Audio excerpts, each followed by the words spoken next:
प्रदेश के हर वर्ग को लाभ पहुंचाया है और इस साल भी जो बजट आएगा वो जन कल्याणकारी और समावेशी बजट होगा।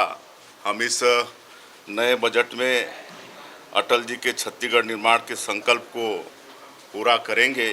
विकसित छत्तीसगढ़ निर्माण की दिशा में सरकार तेजी से कदम उठाएगी और इस सत्र में कई नए विधेयक भी आने वाले हैं और जिस पर पक्ष और विपक्ष के सभी साथियों से सार्थक चर्चा भी होगी। और अभी ट्रिपल इंजन की सरकार बनी है। विधानसभा और लोकसभा चुनाव की ऐतिहासिक जीत के बाद नगरीय निकाय के चुनाव में भी छत्तीसगढ़ की जनता ने हमारी पार्टी को भरपूर आशीर्वाद दिया है। मैं समस्त प्रदेश के देवतुल्य मतदाताओं का भी आभार व्यक्त करना चाहूँगा जिन्होंने ट्रिपल इंजन की सरकार बनाई है।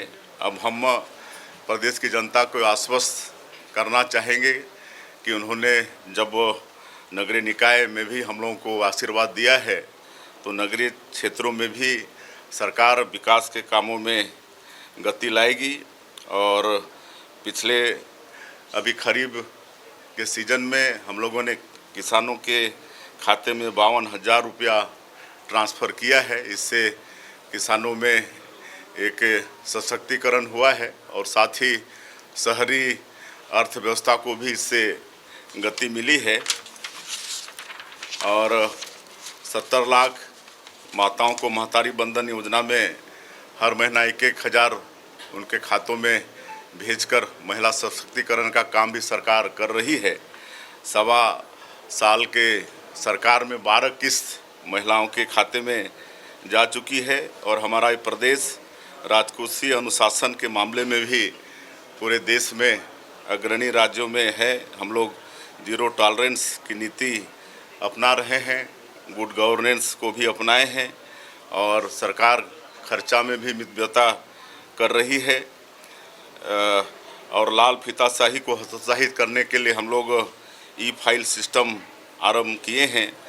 ई फाइल सिस्टम आरंभ करने से फाइल के मूवमेंट में तेज़ी आ रही है और एक नई उद्योग नीति भी हमारी सरकार ने लॉन्च किया है जो छत्तीसगढ़ के अनुकूल है। और इसमें हम लोगों का जोर है कि जो भी उद्योग में 1,000 से ज़्यादा रोजगार की व्यवस्था होगी उनको विशेष सरकार के तरफ से सुविधा का भी प्रावधान नई उद्योग नीति में प्रावधान किया गया है।